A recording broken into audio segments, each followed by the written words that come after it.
So here we go, skate everything school. So I made a bunch of these back then, and honestly, this is like one of my favorite edits, because these two kids, sometimes they would give me a hard time, but most of the time they just wanted to have fun. This was one of those lessons where I was actually like trying to teach them something, but all they wanted to do was skate and have fun. And like midway through when I was recording them, I was like, you know, fine, let's just have fun.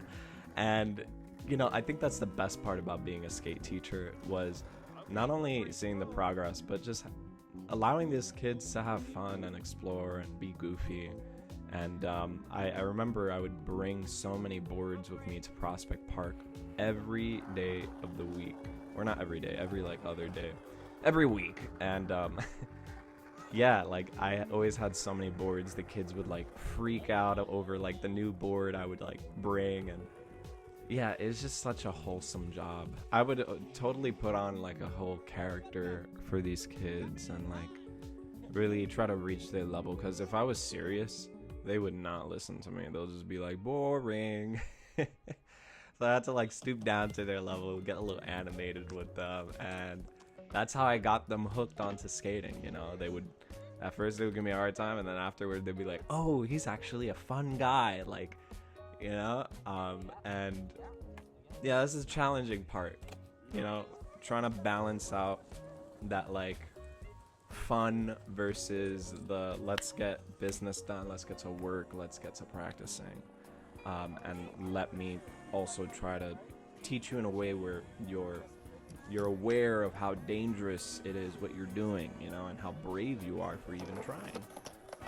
Sometimes they would be super scared to try new things, and you know, I would be with them every step of the way, and they'll overcome a bunch. I guess the hardest part about teaching for skate school was, you know, some parents would just put their kids in this program just to have a outdoor activity to do. So some kids really didn't want to be there, and they made it apparent to me, and I was like, like how, like I had to figure the kids out and like figure out what was fun for them in the activities we were doing, you know.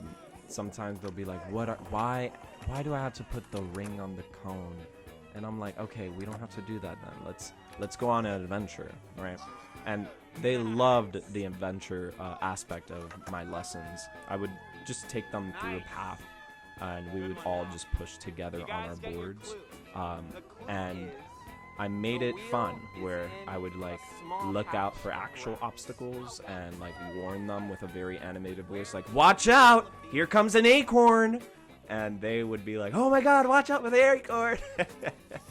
You know, working with kids, it's something. It's something totally different, you know. It's like, it really reminds me of how magical the world can be as a kid, you know. To be able to make a world around you sort of magical is one thing I really like doing for the kids. Like, as an adult, you sort of forget about how simplistic it is to be a kid. And, being an adult and trying to make an experience for children is different, you know. It makes me want to be a father in a sense. And yeah, that's all I gotta say about being a skate teacher and working with these youngins. It was really difficult, honestly it was, but I definitely hold a memory in their hearts now.